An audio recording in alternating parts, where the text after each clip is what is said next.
Nous sommes aujourd'hui mardi 23 août 2016. Je me trouve ici à la station d'essence qui se trouve à Ipen. C'est un jour qui a été décrété par une frange de l'opposition comme étant journée ville morte. Et c'est aussi le jour que commence le dialogue national pays démocratique du Congo. Sans tricage, nous allons faire le tour de quelques coins. Peut-être Ipen, Selemba, on va essayer de voir. On n'aura pas besoin de faire Tokin pour voir et évaluer avec vous la réussite de cette fameuse ville morte en circulant tranquillement pendant que nous écoutons la radio Okapi qui vous permettra d'attester que nous sommes réellement le 23 août 2016. Je mets la radio Okapi comme je suis dans la voiture. Donc nous allons, j'essaie de mettre la radio Okapi. Voilà, nous commençons. Merci beaucoup. Le club de Matadi s'est qualifié après sa victoire devant la Sandombe de Bandundu sur la plus petite des marques, soit 1-0. C'était hier une réalisation du capitaine de l'équipe Simba sur pénalty à la 26e minute de jeu. Amboujima Ilou Simbongo avec 3 points est qualifié, mais cette équipe devra attendre les matchs de ce mardi. Une défaite de Dibumba devant Simba permettra à Lusimbongo d'occuper la 2e place et gardera toujours son visa pour la Ligue nationale de football. Football dans nos provinces, Coupe super champion de Kinshasa de football. La finale mettra aux prises la formation de Royal de Kinshasa à Standard. Le match se joue le mercredi prochain au stade de Tata Raphaël de la Quétule. Vu dans nos clubs, le coach Otis Ngoma n'est pas descendu hier après-midi sur le terrain pour entraîner le dernier club Moto Pembe. Pour cause, il exige cette fois que les conditions de travail soient réunies, notamment la signature de contrat de travail. Le conseiller du dernier club Motema Pembe, Jérôme Ntambou, qui a contacté Radio Okapi, a indiqué que le contrat de coach Otis Ngoma est déjà sur la table des autorités. Il n'a pas subi des amendements tels qu'il nous l'a proposé et il va signer dans les heures qui suivent, a-t-il rassuré. Rappelons que cela fait 5 mois qu'Otis Ngoma travaille dans DSMP sans contrat. Le club est interné depuis lundi au centre Kamisendo à Bibois. Précision de Kigoma, coach adjoint du dernier club Motema Pembe. Nous irons à l'internat mais c'était prévu d'abord pour Quintana à Brazzaville, le changement de programme. Est-ce que je vous apprends maintenant que ce n'est pas Brazzaville qu'on ira, ce n'est pas à Brazzaville qu'on ira. On ira ici à Kinshasa, mais dans un point que vous communiquer prochainement.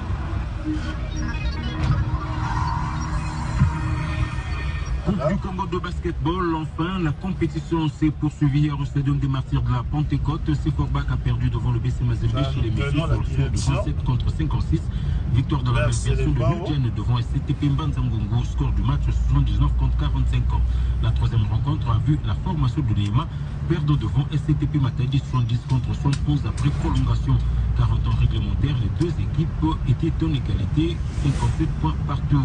Enfin, le club Courbet et Chine devant Atari 38 contre 82. Aujourd'hui, le championnat se poursuit à partir de 14h avec la rencontre scandinave de Lubumbashi et l'INSS de Kinshasa chez les dames. 2 heures après, dans la version masculine, Arc-en-Ciel recevra Atari. Enfin, à 18h, SCTP Kinshasa jouera contre la formation de Delta. Nous sommes chez les messieurs. C'est par ici que nous bouclons ce journal des sports de midi. Bonne suite du programme sur Radio. Merci à vous Enoch Matondo pour ce journal des sports. À présent, nous passons au tour des provinces.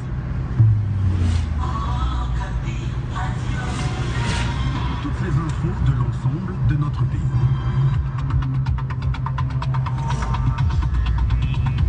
Dans la province du Haut-Katanga, le gouverneur de province appelle les anciens fonctionnaires et hauts fonctionnaires à restituer à la province des biens de l'État qu'ils détiennent.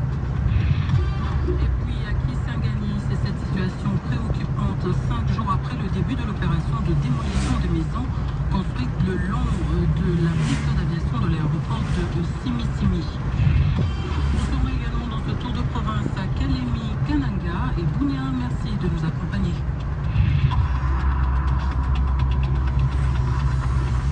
Dans la province du Haut-Katanga, le gouverneur de province appelle les anciens fonctionnaires et hauts fonctionnaires à restituer à la province des biens de l'État qu'ils détiennent. Nous en parlons avec Denise Maéo. Bonjour Denise.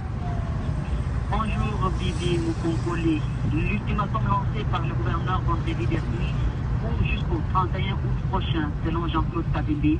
Plusieurs véhicules et gros engins achetés au nom du gouvernorat de province de Lyon se trouvent aujourd'hui entre les mains d'anciens fonctionnaires, hauts fonctionnaires, ainsi qu'entre les mains de leurs proches. D'autres engins se retrouvent dans certaines entreprises minières. Cela fait partie du patrimoine de l'État, indique le gouverneur du Haut-Katanga. Il appelle ainsi ces personnes qui les détiennent à les restituer à la province. Denise, est-ce qu'une enquête a-t-elle été menée à ce sujet avant que les autorités en province ne lancent cet ultimatum? Le ministre, près le gouverneur de province que nous avons contacté, nous a déclaré que quelques engins de l'État ont été découverts chez des personnes proches des anciens fonctionnaires de la province et ils ont été récupérés. Voilà pourquoi, une commission a été mise et se penche sur ce dossier. C'est cette commission qui déterminera le nombre d'engins à récupérer. Toutefois, précise le ministre près le gouverneur de province, parmi ces engins, il y a des véhicules, des tracteurs et la machine de forage de pluie. Aussi, indique-t-il, l'usage de la plaque d'immatriculation avec une numérotation de l'État, STA, devrait être réservé aux fonctionnaires en service, ce qui n'est pas le cas pour le moment. Merci à vous, Denise Maéo, pour toutes ces précisions. Voilà qui nous emmène à Kisangani, où la situation devient de plus en plus préoccupante, 5 jours après le début de l'opération de démolition des maisons construites dans les 2 bancs de terre situés de part et d'autre de la piste d'aviation de l'aéroport de Simi-Simi. Des habitants, dont certains professeurs d'université, créent au débordement de la part des militaires qui mènent cette opération. Nous en parlons avec André Kitenge. Oui, Bibi Moukokole, c'est depuis le vendredi matin de la semaine dernière que 4 blocs situés au quartier Château Médical dans la commune Makiso ont été bouclés par une trentaine de militaires FARDC. Tous les habitants résidant dans ce périmètre de part et d'autre de l'aéroport militaire de Simi-Simi ont été sommés de vider ce lieu sans toute autre forme de procès. À ce jour, tous les habitants ne savent pas à quel sens se vouer, faute d'interlocuteurs civils, car ce sont les militaires qui sont chargés de démolir les maisons. Selon le chef de quartier dont son bureau a été démoli, plus de 700 ménages sont concernés par cette opération. Dites-nous, André Kitenge, quelle est la situation actuelle? Actuellement, certains habitants, notamment des professeurs de l'université de Kisangani, qui ont construit leur maison dans une concession cédée par l'église catholique vers l'année 2009, non loin de l'aéroport de Simi-Simi, se disent menacés et vivent en insécurité. Selon eux, c'est chaque jour, matin et soir, que les militaires les obligent à vider les lieux en menaçant de démolir leurs maisons qui ne se trouvent pas dans les limites de l'aéroport de Simi-Simi. Tous détiennent des documents parcellaires requis pour l'acquisition d'une portion de terrain et la construction d'une maison, notamment des contrats de location, des certificats d'enregistrement, des autorisations de bâtir et des contrats de concession perpétuelle. Ils se disent étonnés de voir les militaires exécuter la décision de démolition sans tenir compte des limites de la régie des voies aériennes. Et d'autres, par peur d'être pris au dépourvu, enlèvent les toitures de leur maison. Pour le moment, certaines victimes de démolition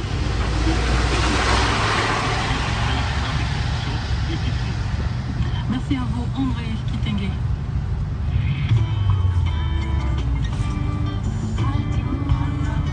Académie, ce sont ça, des faits. Direction la province du Tanganyika où un jeune non-voyant mène un plaidoyer pour l'encadrement des personnes vivant avec handicap à Kalemi. François-Xavier Mibé, vous êtes en direct de Kalemi pour nous en parler.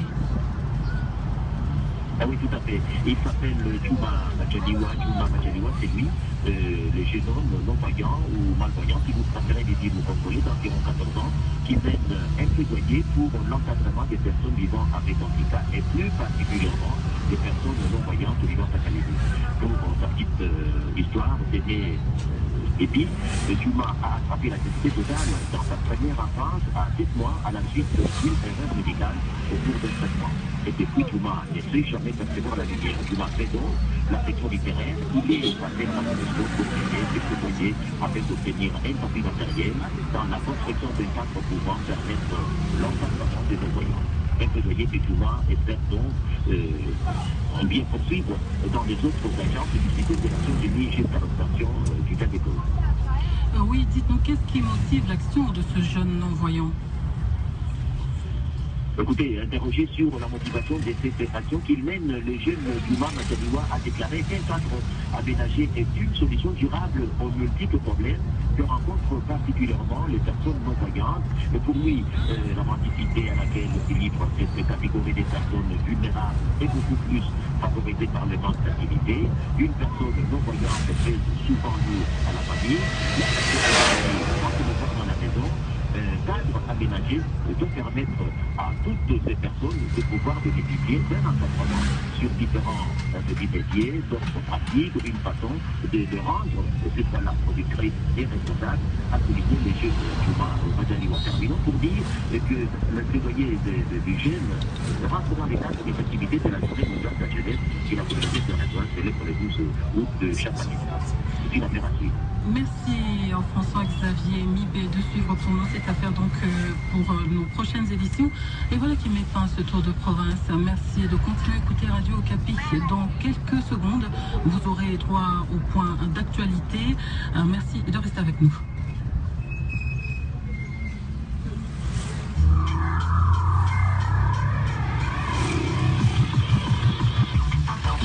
Okapi danse du mercredi à jeudi de 21h à minuit, le vendredi de 23h à minuit et le samedi Megamix de 19h à minuit.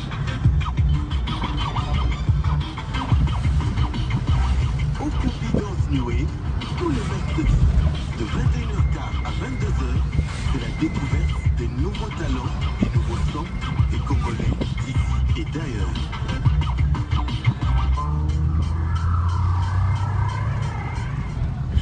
Merci d'écouter Radio Okapi, il est 12h30 à Kinshasa, 1 heure de plus à Goma. Radio Okapi.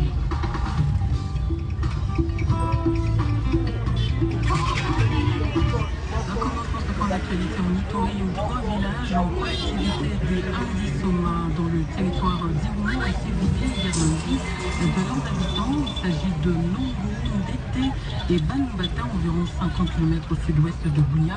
Le chef de cette entité déplore le pillage de plus de 90 maisons et boutiques par ses assaillants. Le point avec Isaac Raymond. La nuit dernière, vers 21h, la localité de Balumbata, où ils ont pillé dans 22 maisons, sans être inquiétés. Selon les chefs de la collectivité des Ardisoma, ces assaillants ont ensuite progressé vers le village de Nongo et Ndete, où ils ont tiré plusieurs balles avant de se livrer au pillage. Ils ont emporté plusieurs biens constitués de vivres et de non-vivres dans 90 maisons et boutiques. Il s'agit notamment des cochons, des moutons, des poules, des panneaux solaires, des machines à coudre, des habits, de l'argent et des produits de première nécessité. Pris des paniques, toute la population a fui.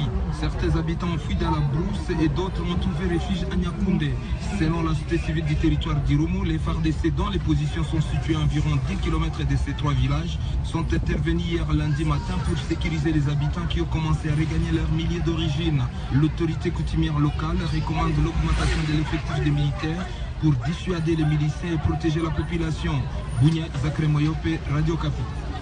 Voilà tout pour ce point d'actualité. Merci de rester sur Radio Okapi.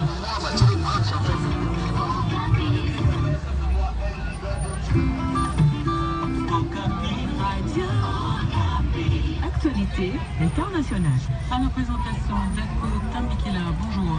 Bonjour Big Moukokole. Commençons par la Centrafrique où la Cour des comptes a officiellement demandé à l'ancienne présidente Catherine Samba-Panza d'indiquer en détail à quoi elle a affecté les dons de 10 millions de dollars américains que l'Angola avait octroyés à Bangui en mars 2014, somme dont le 1/4 n'est pas rentré dans les caisses de l'État.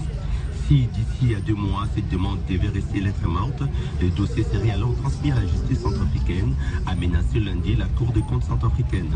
L'ancienne présidente de la transition, qui a toujours nié tout détournement, s'active pour faire annuler cette procédure. Elle s'en est notamment plainte à Théodoro Obiangema, le président équato-guinéen, et à des responsables des Nations Unies. En Éthiopie, le gouvernement a assuré lundi que Feyissa Lilesa, les marathoniens qui s'est illustré en remportant la médaille d'argent et en protestant aux Jeux olympiques contre la politique d'Addis Abeba, ne sera pas inquiété s'il rentre dans son pays, a rapporté la radio d'État éthiopienne Fana. Médaille d'argent au marathon lors de la dernière journée des Olympiades dimanche 21 août, Feyissa Lilesa avait franchi la ligne d'arrivée les bras croisés au-dessus de la tête, comme s'ils étaient ligotés, un geste utilisé lors des récentes et importantes manifestations anti-gouvernementales illégal, violemment réprimé en Éthiopie. Il avait ensuite récidivé lors de la cérémonie des remises des médailles et déclaré en conférence de presse craindre un retour au pays après sa protestation contre l'attitude du gouvernement à l'égard des Oromo, une des deux principales ethnies du pays dont il est issu. En France, l'ancien président français Nicolas Sarkozy a annoncé lundi 22 août qu'il sera candidat à la primaire de la droite pour l'élection présidentielle de 2017. J'ai décidé d'être candidat à la présidentielle 2017. La France exige qu'on lui donne tout, a écrit l'ancien chef de l'État français dans un nouvel ouvrage à paraître mercredi intitulé « Tout pour la France ». Ce livre est le point de départ, a commenté Nicolas Sarkozy sur son compte Twitter. À 61 ans, Nicolas Sarkozy pourrait à nouveau affronter les socialistes François Hollande, qui lui avait ravi la présidence en 2012. Ce dernier n'est toutefois pas encore officiellement candidat. En Thaïlande, pour terminer, la cour militaire thaïlandaise qui devait juger mardi les 10 suspects de l'attentat de Bangkok d'août 2015, qui a fait 20 morts, a annoncé ce mardi le report du procès, faute de traducteurs maîtrisant du lourou lors de cette minorité musulmane. Le juge a annoncé au premier jour d'audience que le procès serait repoussé au 15 septembre, selon une journaliste de l'AFP sur place. Ce juge militaire n'a pas indiqué son nom et la prise de notes était interdite à l'audience. Ce procès des deux auteurs présumés de l'attentat d'août 2015 était très entendu en Thaïlande. Cet attentat est le plus meurtrier commis dans le royaume, jusqu'ici épargné par le terrorisme international. Voilà tout Bibiche Mokonkoli pour l'actualité internationale. Merci à vous, Dako Tambikila. Et tout de suite, c'est le journal des régions langue nationale. Toute l'actualité en langue nationale. Nous sommes à Binzé, province de Tanganyika. La police a mis aux arrêts deux chefs traditionnels, Kilima et Lourata, un motif, un feu de brousse qui a tué en début du week-end 6 personnes. Dans la province du Kasaï, c'est le lancement de la campagne préventive de lutte contre la fièvre jaune. L'activité a eu lieu samedi dans la cité de Kamounia. Et puis la libération de 23 prisonniers de la prison centrale de Kikwit. C'est suite à l'ordonnance Gration, les prisonniers des droits humains. Et puis mettre fin aux multiples barrières et des taxes illégales sur les différents axes routiers de sa juridiction. C'est la promesse qu'a faite le gouverneur de la province du Haut-Ouélé. À Binzé, dans le secteur Nimba, en province du Tanganyika, à plus de 100 km à l'ouest de Kalemi, arrestation à la police, par la police de deux chefs traditionnels, Kilima et Lourata, motif un feu de brousse qui a tué en début du week-end 6 personnes. Les victimes sont des habitants du village partis pour arrêter l'expansion du feu. Cette arrestation a provoqué des remous dans les villages environnants. 16 écoles de la ville de Likasi dans le Haut-Katanga ont été scellées le lundi. Le responsable de la sous-province éducationnelle reproche à ces écoles d'une part le manque des documents d'autorisation pour leur fonctionnement et de l'autre le manque d'infrastructures viables. Dunia Mukundela est à la présentation du journal en Swahili. Habari zetu. Karibu mpendwa msikilizaji kwa habari zetu muhimu kutoka mjini Lubumbashi katika maeneo mengi ya majimbo mapya. Hapo Juma, waziri wa mambo ya ndani wa jimbo la Olumami aliwakusanya siku ya Jumapili hii katika makao yake ya kazi wajumbe wa wapiganaji wa zamani wenye kupatikana katika kampi ya askari pa Kamina. Lengo ni kuweza kuwavuta eti walinde usalama na uvumilivu kuhusu jambo wanaokuwa wakitamani ya kurudisha manyumbani mwao kupitia kibarua waliomwandikia waziri huu mnamo tarehe 22 Agosti uliopita, ambako walitoa onyo lao la kuweza kuondoka nafasi na kujielekeza nyumbani mwao kwa mguu. Bwana Venance Mutombo kawaeleza ya kwamba hatimaye amekwisha kutuma ombi lao kwenye ngazi la juu ili wapate kutatua shida hilo. Tujue kwamba ni tangu mwezi wa 6 uliopita ndio kundi la wapiganaji wa zamani waliojikuta kwenye kambi la pale Kamina Base wepo wakiomba kurudishwa nyumbani mwao. Mjini Lubumbashi, mtu mmoja wa umri wa miaka yapata 40 ametekwa nyara jana siku ya kwanza asubuhi na wajambazi wenye kumiliki silaha. Amechukuliwa bila sababu usiku wa siku ya kwanza hii na majambazi hapo kwenye masamanjia ya barabara Kambovu na 30 Juin tarafani Lubumbashi, nyumbani humo Lubumbashi. Na hapo umesemekwa kama majambazi hawa waliweza pia kupora nyumba ya kinywaji ambako waliweza kuchukua vitu vingi kama vile pesa na vinginevyo. hapo kabla ya kumfunga kamba mfanyakazi wa fasi hiyo. Ushuhuda watu wengi toka maeneo hiyo usema kwamba ni mara ya pili sasa jambo kama hili kutendeka maeneo hiyo ambako wachambazi wako wakijipitisha usiku maeneo hiyo. Hebu tusikilize maoni ya mkaaji mmoja anayeomba rasmi kwa viongozi wapate kusitisha jambo hili. Usubuhi pale tunalamuka petiu gérant wa huko kubali tunamkutanisha basha kumfunga mankamba kumikono banabeba na kichi banamwilisha kumikulu epi banabeba na nkamba banamfunga mshingo banabeba na bandage banamfunga mukinywa banamfunga njo pale tunakuwa pale tu kura inenda tu c'était vers 1h du matin njo ile mambo nafanyika epi tunakuwa kurepondre huyu garde wa huko banamwaleve na ye banakata makamba ile banamwaleve atuwe na hii saa kule kwa tuwe kama ni wapi. Kwa upande wake mkuu kiongozi wa mji mkuu wa Lubumbashi asema ya kwamba ametumwa kundi la askari polisi maeneo hiyo ili wapate kujua nini iliyopitika. Na katika jimbo la Tanganyika pa Benze katika eneo la Nyemba pasultani mbili wasili Kilima na Luata wanafungwa na polisi la taifa. Wanaolaumiwa kuhusu jambo la moto wa mbuga uliounguzwa wiki iliyopita na kuua watu 6. Hatimaye marehemu hawa wote ni wakaji wa mji huo waliokuja kwa kusitisha moto huo, bali ajali iliwakumba kama inavyoripotiwa hapa na wewe Francois Xavier. Kufungwa kwa masultani hawa kunasindikizwa na malipo zihalani. Kamanda wa kituo cha askari polisi Nyemba alifika eneo iliyokumbwa na moto. Hakuna yule anayeuhakika wa kujua ni nani ni chanzo cha moto huo. Moto ulianzia kijiji cha Kilima na kuzambaa vijiji vya Benze, Kilima, Luhata na hata Nyemba na kusababisha uharibifu mkubwa wa mazingira. Mshuhuda huyu haelewi comment les deux chefs sont arrêtés. Masultani wanafungwa juu ya nini? Ikiwa ni kuhusu uchunguzi, sababu gani kuwalipisha mbuzi na franka 17,000 kwa kila mtu? 70,000. Gambo ya mwenyekiti wa mtaa wa Kalemi Bwana Bernard Bokalanganya anapinga kufungwa kwa masultani hawa. Amefika hata na kuita masultani na kamanda wa polisi anayeombwa kuwafungua kwa haraka ili kuendelea na kufanya uchunguzi wa ajali hii na pia kuonya wakaaji kutolunguza wakati huu wakipwa misitu na hata mbuga. Na ripoti Kalemi, François Chabimbe kwa niaba ya Radio Kapi. Kwa mwisho wa habari zetu muhimu kutoka mjini Lubumbashi, mwandishi wetu Kole Juma Msoko kwa heri. Dans la province du Kasaï central, c'est le lancement de la campagne préventive de lutte contre la fièvre jaune. L'activité a eu lieu samedi passé dans la cité de Kamounia. Et puis en territoire de Kazumba, toujours au Kasaï central, la pluie qui s'est abattue dans la nuit de dimanche à lundi a fait 4 morts et ces personnes étaient donc mortes foudroyées. Les détails dans ce journal en Chilouba que nous présente Vicky Odiambala. Malula Afrique.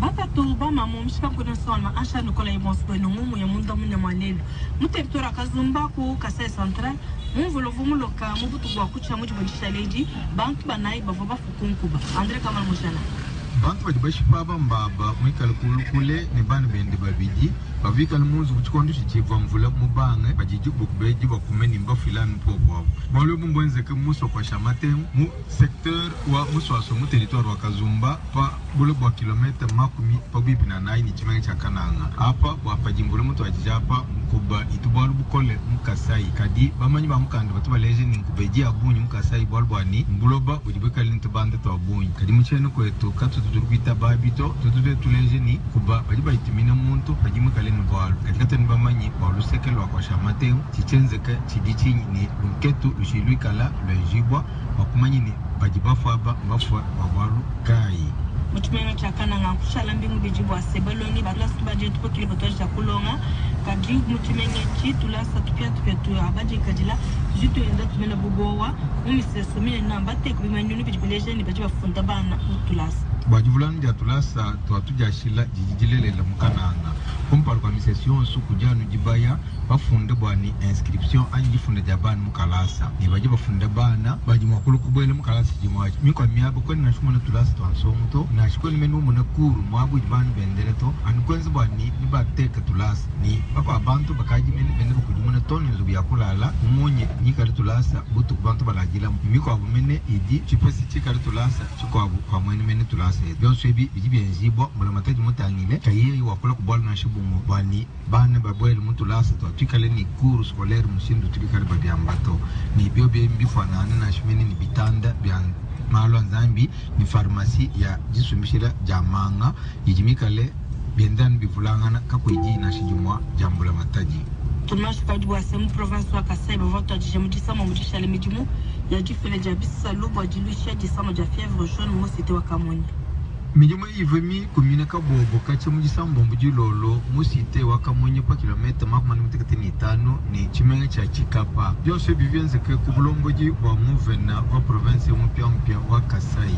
Wa bantu bajibende ni muvena usekelu wa mbatu lejaji kileni nibenze matuku jikumi ni bijibitanyila bantu babijimo bitajipa mundu chitema toro kukula kajibonsi wa muntu nibenze kumibipa kupya kukolo wa mbiji bisatu kechipapu cha kukolo bambiji cha Kamonya chipapu cha kukolo bambiji cha Kitangwa ni cha Muntena byonso ebi bichikumikalo ni province wa Angola utubabigire ni Lunda Norte bawe tuti kundekelu kwa umetu vwa banungulo la munda munya mwalelo njule la bonso tosi kejile tomazante tawatemenu nishala bonso biakana.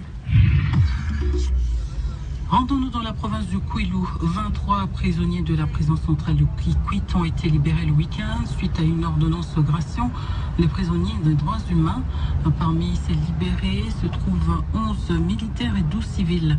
Selon le directeur de la prison centrale de Kikwit, Maurice Zanga, l'opération va se poursuivre la semaine prochaine avec d'autres condamnés. Et puis dans la province du Maindombe, c'est cette évasion dimanche dernier de 84 prisonniers de la prison centrale d'Inongo sur les 85 détenus de cette prison. Selon le directeur de la dite prison, c'est suite à une grenade lacrymogène jetée dans la prison par un policier de passage qui a occasionné cette fuite de ces prisonniers. Le policier a été maîtrisé par les gardes commis à la prison et pour l'instant 46 prisonniers évadés ont été récupérés. Folkin Konsou est à la présentation du journal en Kikongo. Bansango ya nchi na betu wote matondo mingi ntete na ndinga mama bibi mukunkule na bansango ya ndinga Kikongo ya kutanata betu na kizunga kwila fona pena Maindombe kasi beta ntika ntete na nsango ya kubasika na buloko ya nena Kikwit ya batu 13 na kulanda ndulula ya mbula matadi kasi samna kutuba mingi ve betu binga fabe kombinzi gifwa ntumo na betu kula na kizunga kwilu mingi na mbanza Kikwit fabe kombinzi gifwa mpangi folke na kimvuka bu vandaka bantu 13 ya kangamaka na buloko ya nene ya mbanza Kikwit ya kwisaka ya mbulama na sabala ya meluta na mbanza Kikwit na ntwala ya bantu adisi mingi ya mbanza ya bampanzi nsangu na kati ya talu yai vandaka makesa to basoda 11 ye ba civil 10 bau nde kwisaka baka lemfu na yaketa dila mukanda ya nsiku ya mfumu ya nsi sambu na directeur ya buloko ya mbanza Kikwit Mbuta Maurice Zanga kisalu yayi talandakana na bilumbu yake kwisa mpangi fabe kompinzi gifwa papa mapasa na mbanza Kikwit yakele mbula matadi meba sisa na buloko batu kasi na Maindombe yakele grenade ya polisi mosi ya metinisa batu na buloko nene ya Inongo ya fonaka na kiluma lumingu fabe kompinzi gifwa bantu ya buloko 14 na iya nde kwisaka kutina na buloko ya nene ya Inongo yayi na kati ya bantu 85 ya kangamaka na buloko ina ngeke na kumona ya umpangi folke muntu mosi kaka nde kutina kave na bansango ya kukumila kabeto muntu yayi mosi ya kutina kave kele pasteur yanzo nzambi mosi kuna na Inongo konsinanima ya kutina na bangu 10 iya na sambanu kwisaka kuvutuka na buloko yayi na luzolo na bangu mosi ye pulusi kwisaka tula maboko na sambanu ya nkaka ya kutinaka kansi kisalu ya kusosa kena kulandakana sambu na kukanga bayina ya nkaka kikuma ya kutina na bawu pulusi mosi ya vandaka ke luta na lweka ya buloko nde kulosaka grenade lacrymogène mosi na kati ya buloko na ntangu ya yawaka mazu na kati na yawu tala kikuma ya tindikaka ba ya buloko ya ina kutina mutindu za bisaka yawu directeur ya buloko ya inongo ya solulaka na beto na nzila ya alo alo ya pulusi yayi kukangamaka na bapulusi bakengi ya buloko betu vutuka de kampanye fabe kompinti gifwa na kizunga kwilu samna kumanisa bantangu yayi mingi na ntuka malongi ya baponzi sangwa katwaka na kinge na kizunga kwangu yavona pia kikwitu landaka kuna na mbanza kikwitu mingi na yayi meta de la mingi bantu bana awamping ya kutuba fabe kompinti gifwa bampanzi sangu makumi tatu nde kuisaka landa malongi yayi awa na mbaza kipiti malongi yayi vukisaka na kimvuka bampanzi sangu makumi tatu na kati na bangu kumi katutaka na mbanza kenge na kizunga ya kwango ye makumi zole bayambanza kipiti malongi yayi bongisamaka na UNICEF bilumbu tanu bampanzi sangu yayi lokutaka mingi mambu ya ketadila banswa ya bana ye lutekelu na bawu betulanda mosi mpanzi sangu ya kenge ya pesaka di banza na yandi bana ya makeleka awa beto na Afrika bokele vama kimvoma ya nene ya wina na bana neskile na kula na beto beno za bambote nde beto bandit mevanda awa mpanzi sangu beto sangana kana mpanzi sangu ya kikwiti mpi ya kwangu beto kusaka kubaka formation ya metadila beno bana ya wina na nsuka ya formation ya edu kumebanza mbote ya beto mpekele na kwa sire beno bana nde beno tavana na kisika na beno matondo mingi fabe kombiti kifobe za psaka yau ingeke vona ka disu mpedi kutu na beto tantangu neso na kizunga kwilu na maindoma vona pena kwangu beto konsumusi Afrika vona kana tola kinzondolo yakili kame benda nitu kasi beno be katula ve makutu manaka na beto radio kapi radio angeba ya ondeke na kolanda kana. Et puis pour terminer, le journal en Lingala vous emmènera en province du Haut-Ouélé où le gouverneur de cette province promet de mettre fin aux multiples barrières et aux taxes illégales sur les différents axes routiers de sa juridiction. Jean-Pierre Lola Kisanga a fait cette promesse hier lundi à Wamba au cours de son adresse à la population. Et puis l'ONG internationale MSF Suisse s'est retirée depuis samedi dernier des zones de santé de Pawa et de Boma Mangwetu dans la province voisine du Haut-Ouélé. Cela après avoir soigné en urgence pendant 4 mois près de 82 000 personnes atteintes du paludisme. Dans une interview à Radio Capi, le chef de la mission de MSF Suisse, basé à Bounia, justifie ce retrait par la diminution des cas de paludisme. Marco Mouloubete à la présentation du journal en Lingala.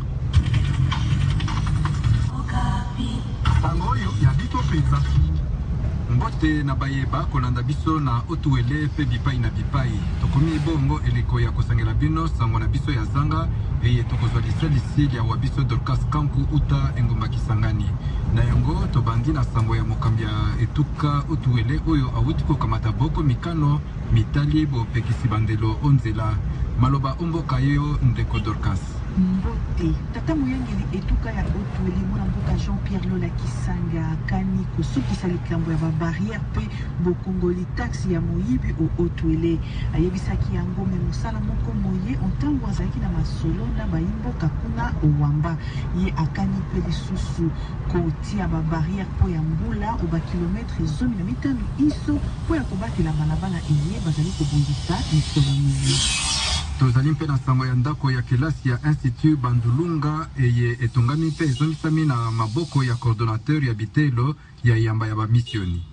Bâtiment mibale au kati ba salle de classe misatu yango etongamaki na lisungi ya mbongo koto kama moko ya dolari ya Amerika kouta au Fonds social ya République. Kolanda na maloba ya Père Boniface Mepo moteleme le Fonds social ya République au Haut-Ouélé bango batongi pe bloc ya latrine na porte Sambo bakisa bâtiment yoko na biro misatu eye bauti kotonga po ya itelo eye boye bapete bapesaki pe lisusu bisale lineti kiti pe mesa po ya ba classe pe bureau. Sango mosusu ezali ya milulumi ya botangi motango mababoko lingombe ba biengami na kombo ya mborolo na Haut-Ouélé tokoyebisa te mosala moye mozali kotambola malamu te. Se bamborolo kama misatu nde batangami au territoire ya Niangara. Administrateur ya territoire ayebisi te monani lokola bazali na mwa pasi kokoma osite na bamonaka motango ya bango ata lolenge bazwami mwa musika ya site ya Niangara. Bango bakani kobakisa mikolo po ya kozwa lolenge ya kokoba bitumba na mosala pamba te poso mibale ezalaki moke mingi lokola eyebisi ye. MSF Suisse euti kolongwa ozone ya sante ya pawa mpe bomamangwetu oposo eleki. Yango nsima ya kokende kuna na lombangu mpe kosala mosala omolai ya sanza mine mpo ya koluka kosunga bakoni tuku mwambe na mibale babelaki bokono ya malaria. Na kati ya masolo na bapanzi sango ya Radio Okapi, chef de mission ya MSF Suisse oyo azwami oyo ngumba kunya ayebisi te bango balongwe na bomonaka ntango ya bakoni mokiti. Hamad Samro abakisi lisusu te basili kopesa bokokisi na programme national de lutte contre le paludisme mpo te bakoka kosunga bakoni. Dorcas tokosukisa na sango ya festival ya théâtre eye ebandaki na Kisangani. ebandisamaki mia poso moleki oyo ngumba Kisangani Festival International Théâtre Ngoma 6e édition. Yango elengelami kutomi ya tuku mibale kino ya tuku mibale na sambo sanza iye na groupe d'Axems bailisano bauti bikolo Rwanda, Burundi, Cameroun, Belgique bakisa baye ya bingumba Lubumbashi, Goma, Bunia, Bukavu, Kinshasa pe Kisangani bailisano Kongo Eureka ya ngumba Kisangani nde babandisaki lisano na yoko lisano eyebani okombo ya Brick Abrak bai engumba Kisangani bayaki ebele au salle espace culturel Ngoma po ya kosepela. Bandeko balandi totondi bino botondi botikala malamu.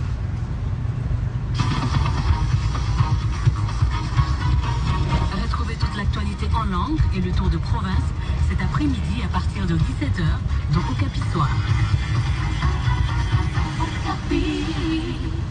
Merci d'écouter Radio Okapi. Il est 12h54 à Kinshasa, dans moins de 6 minutes. Donc, ça sera la fin de cette heure d'actualité.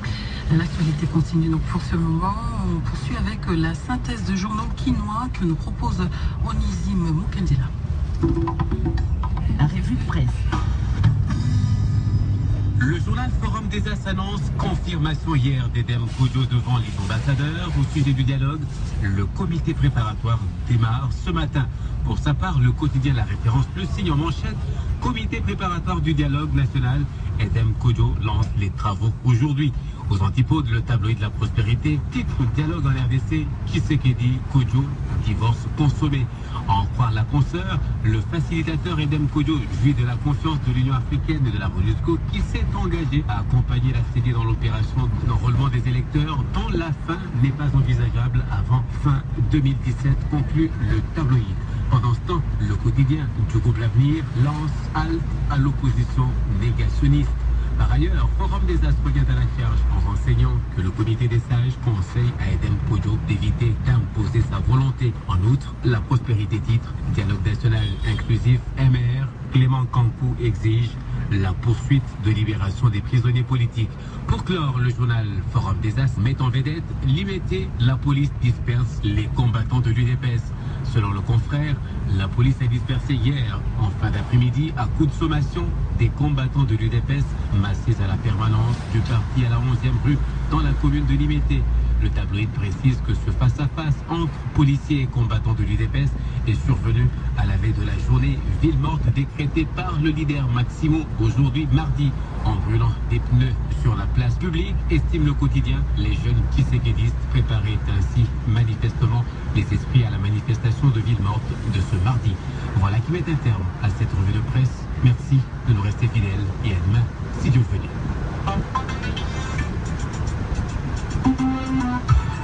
Au sommaire, le dialogue entre Congolais ce soir. Ouverture ce mardi à Kinshasa des travaux du comité préparatoire du dialogue politique en RDC. Dans son discours, le facilitateur Edem Kojo a affirmé que ce dialogue va se dérouler dans le respect de la constitution congolaise et conformément à la résolution 2277 du Conseil sécurité des Nations Unies.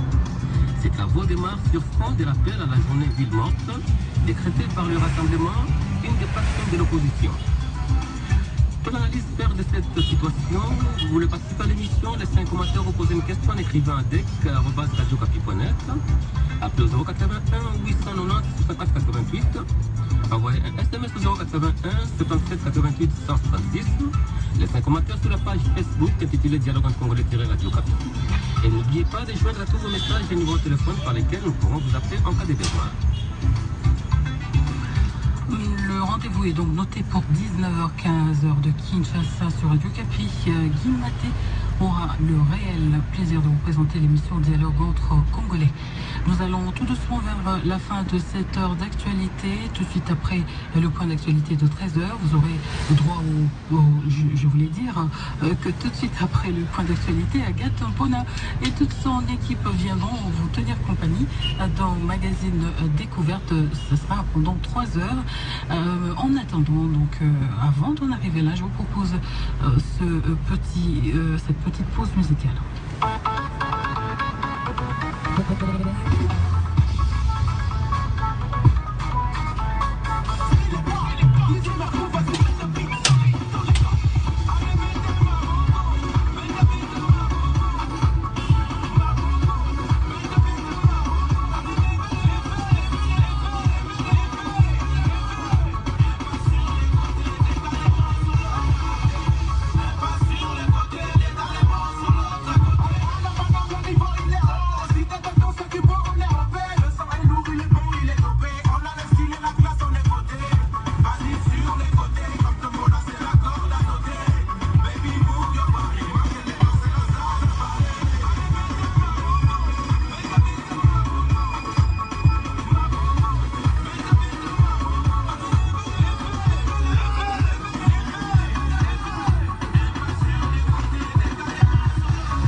Tout de suite, c'est l'essentiel du magazine Découverte, ensemble avec Agathe. On va donc avoir l'essentiel de cette émission. Bonjour Agathe. Bonjour Bibi, je vais rapidement dire à nos auditeurs quelques thèmes qui seront abordés lors de nos découvertes tout à l'heure. Alors, pour commencer,